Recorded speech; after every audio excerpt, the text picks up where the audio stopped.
अच्छा, मेरा ख्याल है I will like to continue. अब ये आधे घंटे में हम जितनी बात कर सकते हैं, लोग जो नहीं है वो रिकॉर्डिंग सुन लीजिएगा। मैं अभी उनको मैसेज भी कर देता हूँ।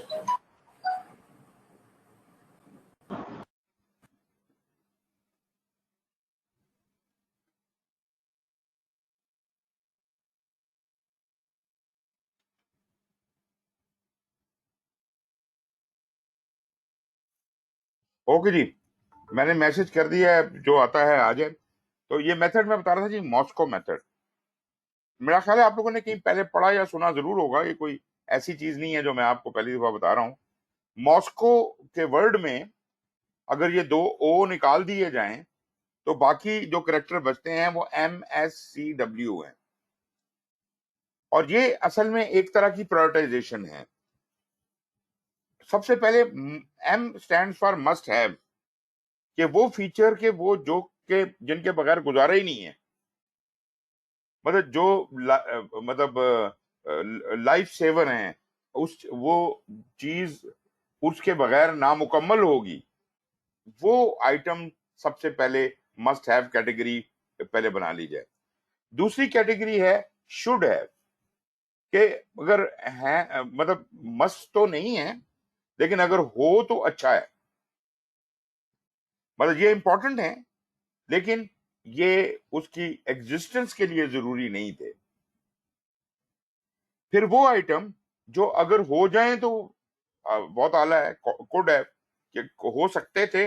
मगर कहने का मकसद है कि कुड हैव वाले आइटम्स को बड़े आराम से छोड़ा भी जा सकता है और इनके बगैर गुजारा है, और इनका बहुत ज्यादा फायदा भी नहीं है। शुड हैव वो थे कि जिनके बगैर गुजारा तो हो सकता था, लेकिन अगर ये होते तो अच्छा था। कुड हैव वाले हैं जिनके बारे में हम कहते हैं कि ये फीचर्स ना भी हो तो खैर है, लेकिन अगर हो जाए तो अच्छी बात है, मतलब ऑप्शनल है। और would like to have, these are those items which we will not have in our list. मतलब वुड लाइक टू, अगर कोई बच गया टाइम, अगर कोई हिसाब हुआ तो इसको कंसिडर कर लेंगे। अमूमन ये चौथी कैटेगरी वो है जिन ये वो फीचर इसमें डाले जाते हैं कि जो बिल्कुल ही लास्ट प्रायोरिटी पे होते हैं और जो ना करने का इरादा हो। तो जिस तरह आपकी प्रायोरिटी 1 2 3 वाला तरीका मैंने आपको बताया, या वो हाई मीडियम लो वाला तरीका बताया, मॉस्को भी तकरीबन उस तरह का, लेकिन उससे जरा ज्यादा रिफाइंड है, क्योंकि इसके अंदर जो चीजें मस्ट हैव हैं वो वाकई एक खानदान की हैं, उन सब का होना जरूरी है। Therefore they should be on the top. उसके बाद शुड हैव वाले आइटम होने चाहिए, उसके बाद कुड हैव वाले, उसके बाद वुड लाइक वाले। मॉस्को के ये उसने वही उसकी तफसील लिखी हुई है, ये जो मैंने आपको जुबानी बात की है। Okay, monopoly money, this is very interesting. वो कहते हैं जी कि आप ऐसा करें कि सारे स्टेक होल्डर्स को बिठा लें और उनको मोनोपोली का जो झूठ मूठ का पैसे होते हैं वो दे दें, बांट दें पैसे। Give the stakeholders monopoly money equal to the amount of the project budget. जो अच्छा प्रोजेक्ट का, सर ब्रीफली मॉस्को का थोड़ा दोबारा बताते हैं, मुझे मिस हो गया। सर मॉस्को तो बड़ा सिंपल था ना, ये पिछली स्लाइड में दोबारा दिखाता हूँ आपको। 4 कैटेगरीज आपने बनाई है, must have, should have, could have और वुड हैव। मस्ट हैव वो रिक्वायरमेंट या फीचर्स हैं जो कि फंडामेंटल हैं उस सिस्टम के लिए, जिनके बगैर गुजारा नहीं है, जिसके बगैर वो रिक्वायरमेंट पूरी नहीं होगी या वो सिस्टम इवॉल्व नहीं हो पाएगा। मतलब इसके बगैर नहीं जिया जा सकता। अगर आपने ये डिलीवर ना किया तो कुछ भी डिलीवर ना किया। ठीक है जी, ये है मस्ट हैव। शुड हैव वो हैं जो कि हैं तो इंपॉर्टेंट, मगर ये इनके ऊपर ये बुनियादी सिस्टम, ये बुनियादी फीचर नहीं है। जैसे वो फंडामेंटल थे, ये फंडामेंटल नहीं है। ये अगर ना भी हो तो हम गुजारा कर लेंगे। We should have them for the system to work correctly. If they are not there, then the work around like will likely be costly और कम्बरसम। मतलब शुड हैव जो है उसको छोड़ा जा सकता है इन केस ऑफ इमरजेंसी, और फिर हमें उसका कोई और तरीका निकालना पड़ेगा। लेकिन कुड हैव की जब बात आती है, ये वो फीचर हैं, they are useful net additions that add tangible value. मतलब अगर हम इनको ऐड करें तो वैल्यू तो आएगी, लेकिन these things may not be added. अगर आपको ज्यादा वैल्यू चाहिए तो ठीक है, आप कुड हैव में जा सकते हैं।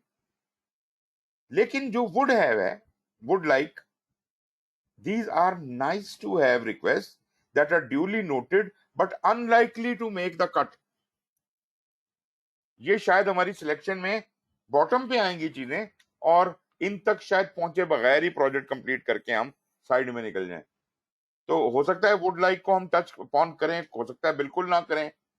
और इस तरीके के साथ अगर मैं मस्ट हैव, जो कहते हैं ना मिनिमम वायबल, तो उसमें मस्ट हैव होता है।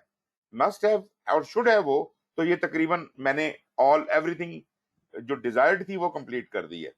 कुड हैव अगर मैं करता हूं तो मैंने वैल्यू ऐड की है। और वुड लाइक जो है वो ऐसी डेकोरेटिव है। ये अभी बात समझ आई जी?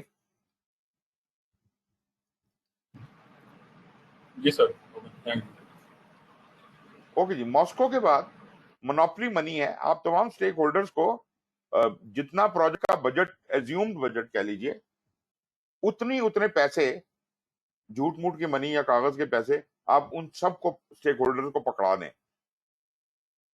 बजट के बराबर। मतलब अगर से आप कहते हैं 50 लाख का बजट है, 50 लाख हर एक को दे दें।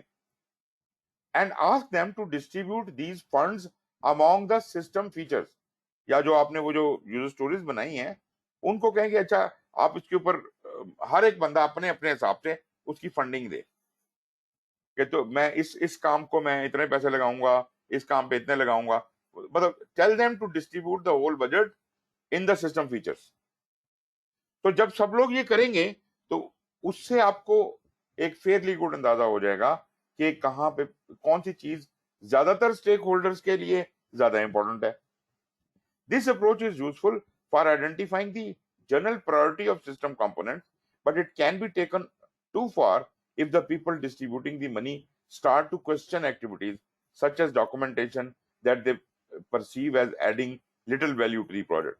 इसका नुकसान ये है कि देन वो माइक्रो में चले जाते हैं, माइक्रो मैनेजमेंट में चले जाते हैं। अच्छा तो यहाँ क्या होगा, ये डॉक्यूमेंट मिलेगा कि नहीं मिलेगा, फलानी जी। आपने उनको ये समझाना है कि जरूरत के हिसाब से जो चीज आपको वैल्यू ज्यादा देती है उसके हिसाब से आप बताएं। तो monopoly money technique is most effective when it's limited to prioritising business features.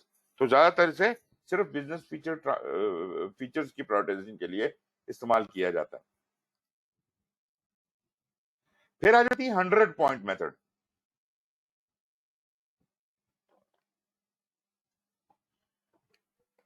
Just like monopoly money, इसमें हम 100 पॉइंट जो हैं वो रखते हैं। हर स्टेक होल्डर को 100 पॉइंट दे देते हैं that he or she can use to vote for the most important requirements। मतलब रिक्वायरमेंट फर्ज करें 150 है या 200 है, 250 है, या यूजर स्टोरीज की बात कर रहा हूं। आप उसे कहते हैं तुम्हारे पास ये 100 पॉइंट है, ये तुम जिस चीज को सबसे ज्यादा इंपॉर्टेंट समझते हो उसको ज्यादा दे दो, बेशक जिसको कम समझते हो उसे कम दे दो, लेकिन 100 ही पॉइंट है। एक एक करके सबको दे दो जिनको देना चाहते हो, या किसी को 2 दे दो, किसी को 3 दे दो, किसी को 4 दे दो, किसी को, या 100 के 100 एक ही को दे दो, तुम्हारी मर्जी। इसे ये है जी 700 पॉइंट सिस्टम। अब जब सारे स्टेक होल्डर 100 पॉइंट्स रखते हैं और वो उस प्रायोरिटी के आगे लगा देते हैं अपने कि हमारे इतने वोट हैं, आखिर में वो सारे वोट गिन लिए जाते हैं और जिस आइटम के वोट सबसे ज्यादा होते हैं उसको ऊपर ले जाया जाता है, फिर सेकंड, थर्ड, फोर्थ, इस तरीके के साथ। Stakeholder can distribute the points, मतलब 30 किसी को दिए, 15 किसी को दिए, और करते करते 100 पूरे कर सकता है। ये बात समझ आ गई जी 100 पॉइंट्स वाली? This is quite simple.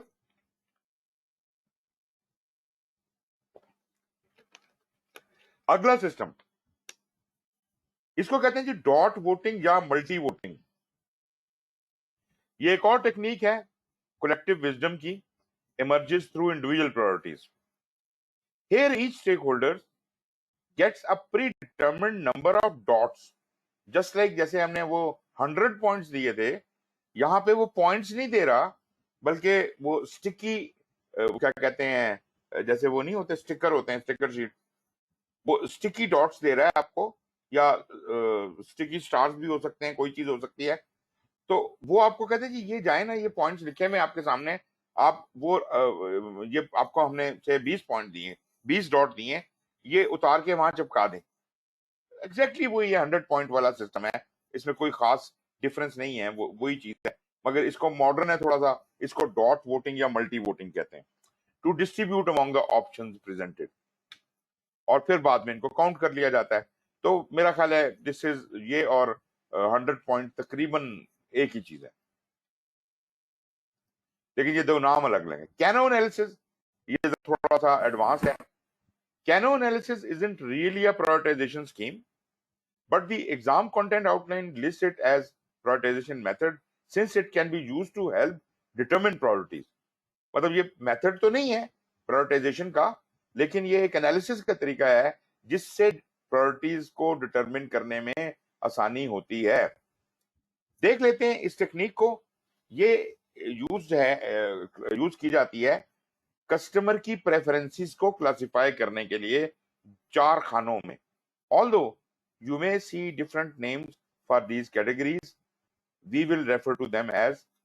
अब ये मुख्तलिफ जो स्कूल ऑफ थॉट्स हैं वो इनको मुख्तलिफ तरह से डिफाइन करते हैं।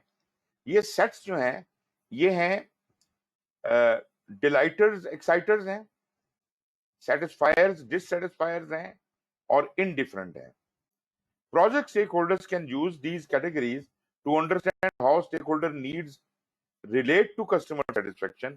अब वो कस्टमर की देखते हैं कि जी तुम इस वाले फीचर से डिलाइट होते हो या एक्साइट होते हो, इस वाले फीचर से सेटिस्फाई होते हो, डिससेटिस्फाई होते हो, या इनडिफरेंट रहते हो।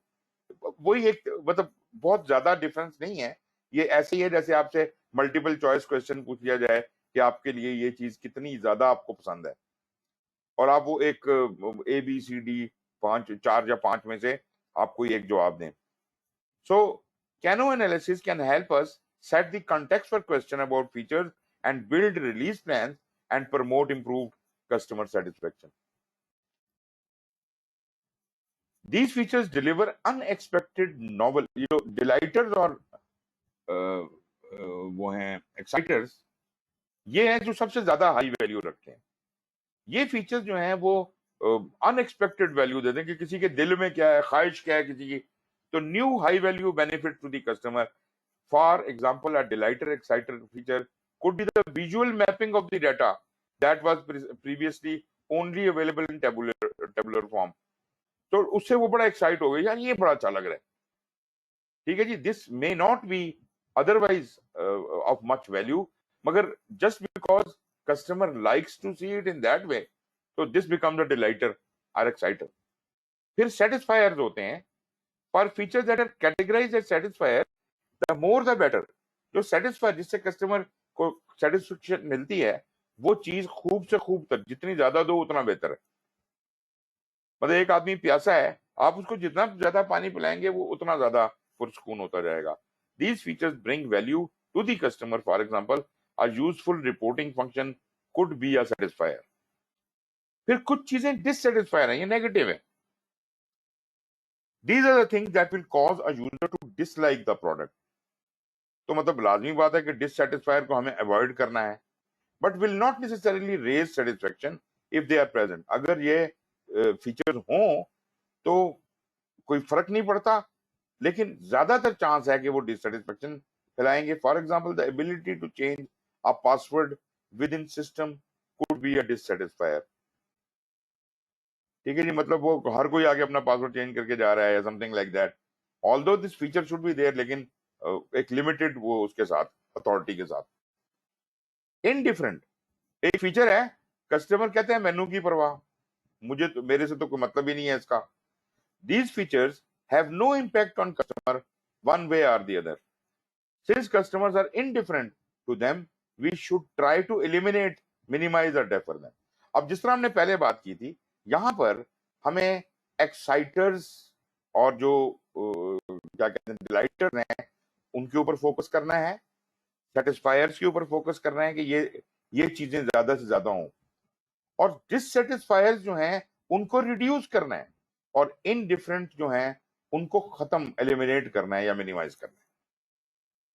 मतलब ये जरूरत नहीं है, जो इनडिफरेंट है, जो कस्टमर जिन चीजों की तरफ से इनडिफरेंट है उनको खत्म कर दिया जाए तो बेहतर है। तो कैनो एनालिसिस हमें बुनियादी तौर पे ये बताता है, और ये रहता है जैसे आपको ये डायग्राम में नजर आ रहा है, इसमें चार कोने बनाए हैं। पहला सेटिस्फाइड ऊपर, नीचे डिससेटिस्फाइड, इस तरफ need full need well fulfilled, needs not fulfilled. अब जरा यहां देखिए कि हो क्या रहा है।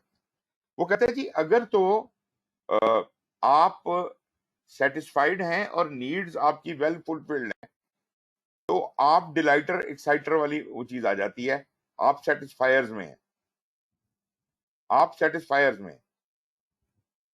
ओके, अगर आप क्या कहते हैं सेटिस्फाइड हैं और नीड कोई आपकी फुलफिल नहीं हुई है, आपको पर ठीक है, तो इसका मतलब है कि यू आर इनडिफरेंट। अगर आप डिससेटिस्फाइड हैं और नीड नहीं पूरी हो रही है, तब तो ये तो बिल्कुल ही मतलब फारिग है, तो ये होना ही नहीं चाहिए। तो मतलब ये सारा एरिया इनडिफरेंस में आता है। फिर जहां नीड्स भी फुलफिल नहीं हो रही है और डिससेटिस्फेक्शन भी है, तो वो डिससेटिस्फायर्स हैं। तो सेटिस्फायर्स डिससेटिस्फायर्स जो है ये इधर आ रहे हैं, और डिलाइटर एक्साइटर है जहां पर आपकी नीड फुलफिल होती जा रही है, ज्यादा से ज्यादा नीड फुलफिल हो रही है और आप डिलाइट होते चले जा रहे हैं। मतलब सेटिस्फायर से ऊपर डिलाइटर है, और इनडिफरेंट जैसे मैंने आपको बता दिया कि उसको कोई परवाह नहीं है, उसकी नीड्स फुलफिल हो रही हैं नहीं हो रही हैं, इट डजंट केयर। फिर जनाब रिक्वायरमेंट्स प्रायोरिटाइजेशन का मॉडल है, created by Carl Wieger, is a more mathematically rigorous method of calculating priority than the other schemes we have discussed. यहाँ पर वो कहता है स्केल हर फीचर के लिए 1 से 9 का स्केल रखो। मतलब ये लिकर्ट स्केल कहलाता है कि एक छोटे स्केल से बड़े स्केल की तरफ 1 2 3 4 5 6 7 8 9 तक रखो। Customers rate both the benefit score for having the feature and penalty score for not having it. ये बड़ा इंटरेस्टिंग है पॉइंट कि एक तो स्केलिंग करनी है 1 से 9 तक हर फीचर की, और दूसरा वो ये कह रहा है कि 2 रीडिंग्स लेनी है हर फीचर के अगेंस्ट। एक क्या है कि अगर इस फीचर को ये हो तो आपकी सेटिस्फेक्शन कितनी होगी, और अगर ना हो तो कितनी होगी।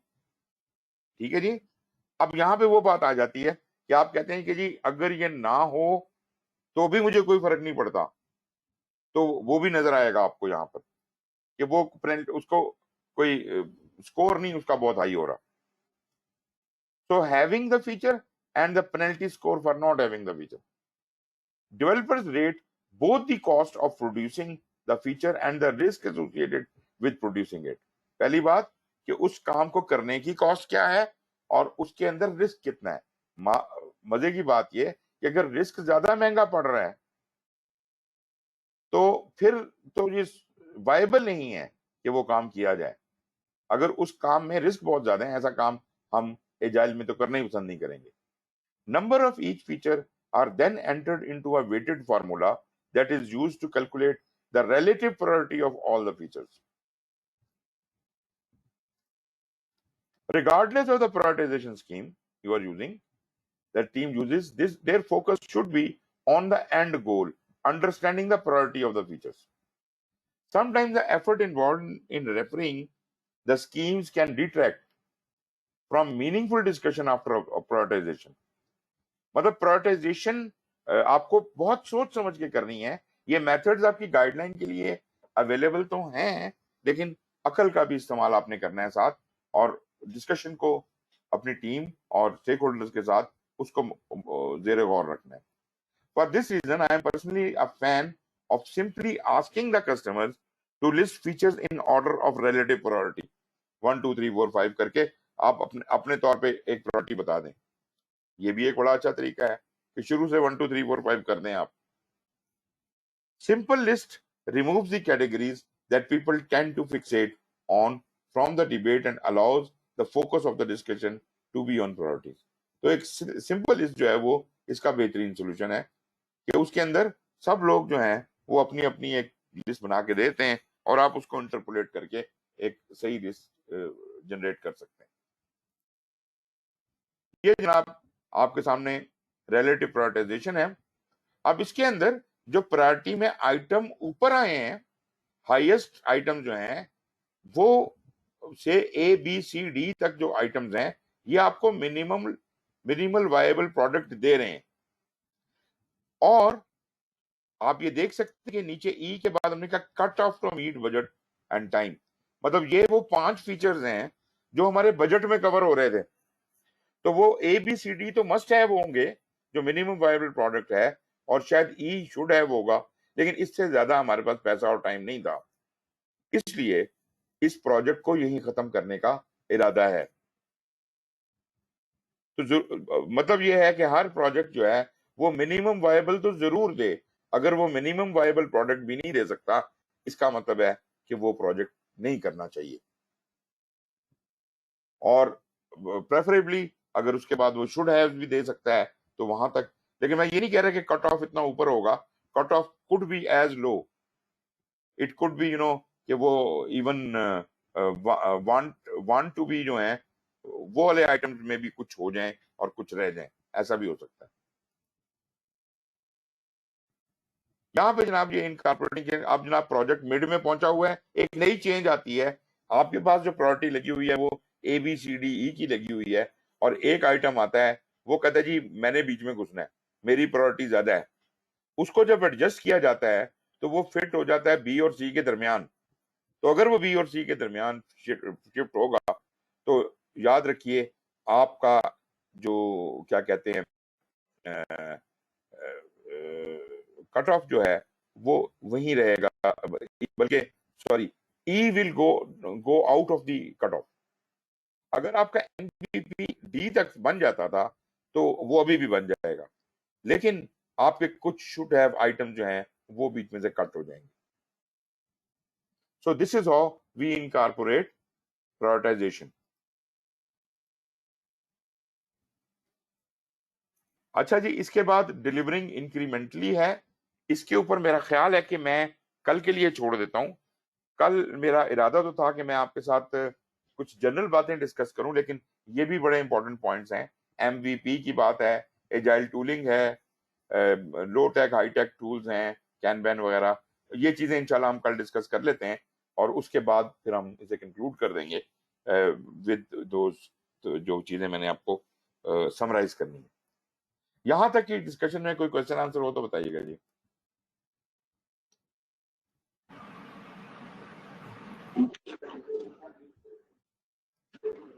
जी जनाब रिजवान साहब। जी क्लियर है सर, ठीक है। इम्तियाज साहब आपकी तरफ से कोई पॉइंट?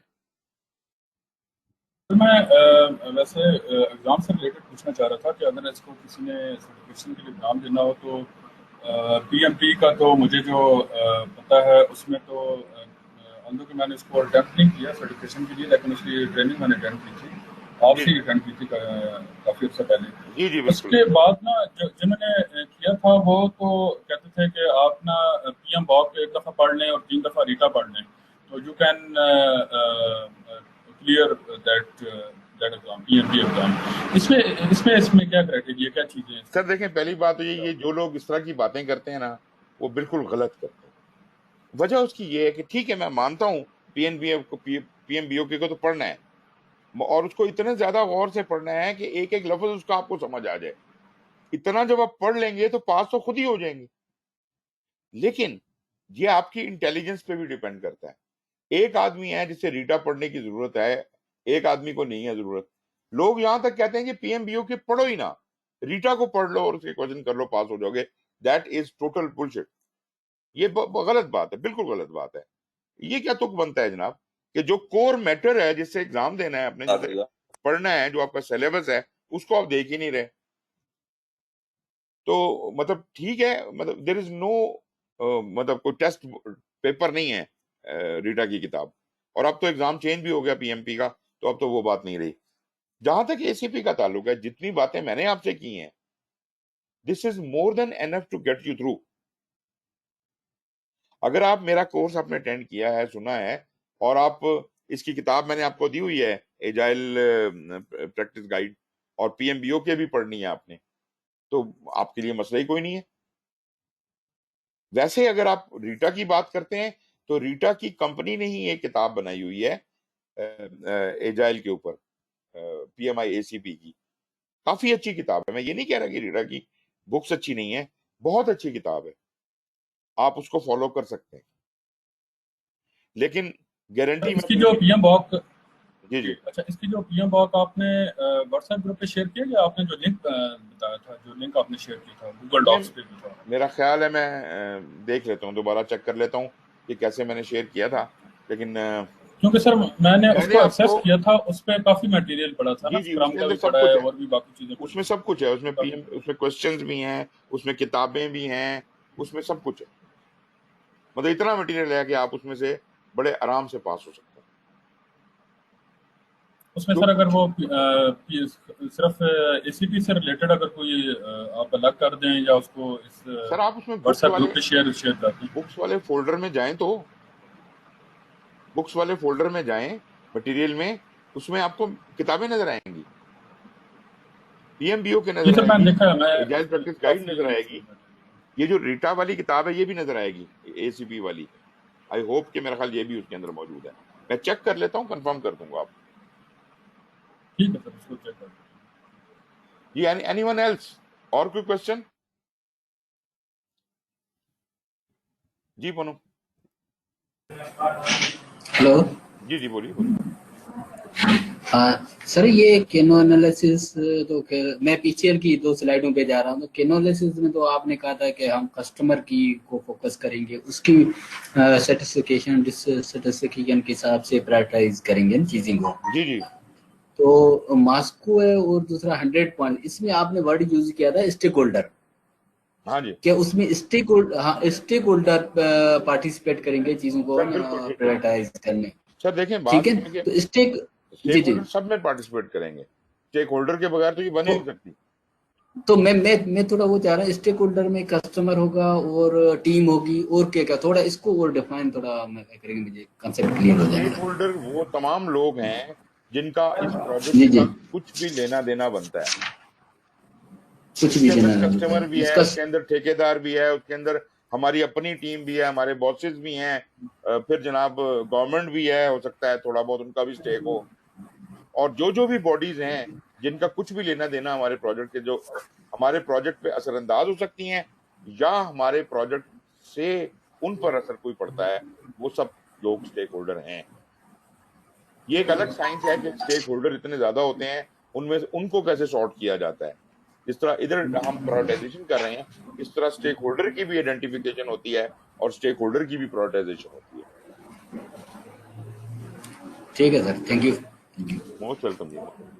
अच्छा जी, इंशाल्लाह कल इसी टाइम के ऊपर 3 से 5 हम मिलेंगे, और इसको कंप्लीट करेंगे अपने कोर्स को, और जो क्वेश्चन आंसर होंगे वो ले लेंगे, और उसके बाद ये बात फाइनल हो चुकी है। सब जो लोग नहीं भी थे उनको बता दूं कि अगले वेंसडे को 2 से 4 फाइनल पेपर होगा, उसमें 100 क्वेश्चंस होंगे, और आपने उसको 2 से 4 के दरमियान कंप्लीट करना होगा। ठीक है जी। तो उसके लिए आपकी क्लास नहीं होगी, आपको लॉगिन नहीं होना होगा। मैं आपको एक लिंक भेजूंगा 2 बजे से पहले, आपने उस लिंक के ऊपर जाना है, एक पासवर्ड होगा, उसके थ्रू एंटर होना है, और अपना पेपर करना शुरू कर देना है। पेपर कंप्लीट होके खुद ही मेरे पास पहुंच जाएगा, खुद ही उसके नंबर लग जाएंगे, आपको भी पता चल जाएंगे, और this is how it is. खैर एनीवे जी, कल तक के लिए खुदा हाफिज, टेक केयर, एंड खुदा हाफिज।